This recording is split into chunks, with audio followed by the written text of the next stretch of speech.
Assalamu alaikum jama'a, ya kuke haƙurin sake kasancewa da mu. To kamar yadda muka saba, ni ne naku Aliyu A-Tech TV, kuma na saba kawo mana da bidiyo akan wayar Android. To a wannan bidiyon na kawo mana yadda za ka yi editing ɗin kowanne kalan bidiyo. To domin sanin wannan application ɗin sai mu shiga cikin bidiyon. Kafin mu shiga cikin bidiyon, ina roƙonka da idan yau ne farkon zuwanka wannan channel ɗin, ka daure ka yi mini subscribe sannan ka danna alamar ƙararrawa. Ta haka ne za ka ringa samun sababbin bidiyoyinmu da zarar mun saki. To yanzu sai mu shiga a fara bidiyon.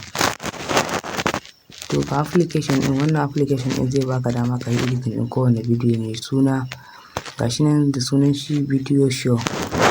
Kowa zai yi downloading ɗin wannan application daga Play Store, kana zuwa kawai ka taɓa wurin all ɗin nan kawai ka rubuta Video Show.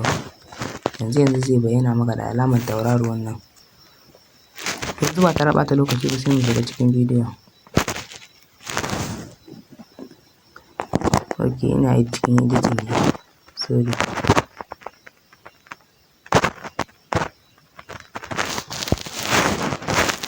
Yawa, sai mu shiga cikin application ɗin, zai buɗe maka fuska kamar haka. Sai mu jira mu ɗan bashi yawa. Bayan ya buɗe haka za ka ga hoto ga wani kamar alamar tauraruwa haka a rubuta editing video, sai ka taɓa shi kamar haka.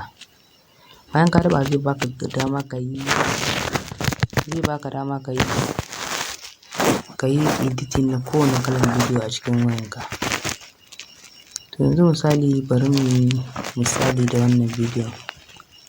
Misali da wannan bidiyon ne, sai mu taɓa shi haka. Ka lura ta ƙasa ga wani inda aka rubuta next, sai ka taɓa shi haka.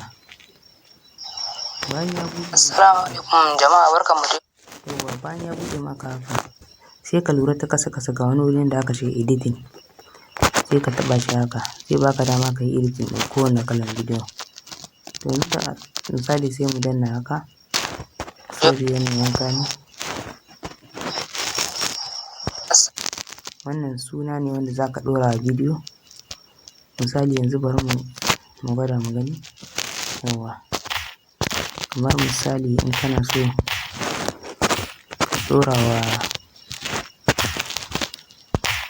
ka ɗora wa bidiyon ka sunan channel ɗinka a kai.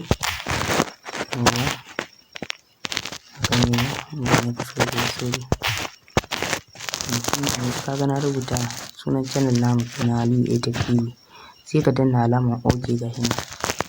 Bayan ka danna OK zai hau kan wayanka gashi nan. Suna nuna maka gashi ka nemi irin rubutun da kake so ya zauna.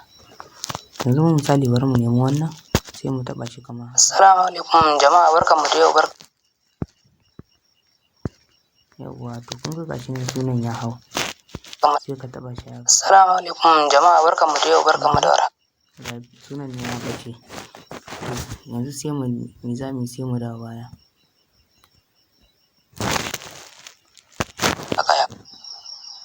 Assalamu alaikum. Duba nan kawai.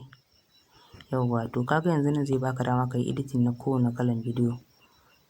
Facebook, Instagram, YouTube. To mu YouTube zamu yi, sai mu taɓa YouTube alamar. Sai ka lura ta wannan wurin gashi wani wuri ne da aka rubuta background kana gani. Gashi nan background. Sai ka taɓa shi kamar haka. Zai baka dama ka yi editing ɗin bidiyon. Yanzu misali za mu yi editing ɗin shi haka, kuma mu canza mai wannan haka. Ko kuma in wannan bai ma ba, ka lura da akwai wani plus ta nan wurin ƙasa. A wani plus nan, sai ka danna shi kamar haka. Direct zai kai ka cikin hoton wayanka gaba ɗaya wanda kake so ka yi editing ɗin bidiyon da shi. Yanzu misali za mu yi amfani da wannan, bari mu gwada mu gani. Sorry. Bari mu gwada mu gani. Yawa, to kun ga gashi nan hoton ya hau saman bidiyon. To dan ma wannan application ne wanda zai baka dama ka yi editing kowane kalan bidiyo da shi. To kun gode da kallon bidiyon da kuka yi. Sannan ka manta da alamar liking ɗin idan wannan bidiyon ya burge ka. Mun gode, mu haɗu a wani bidiyo na gaba.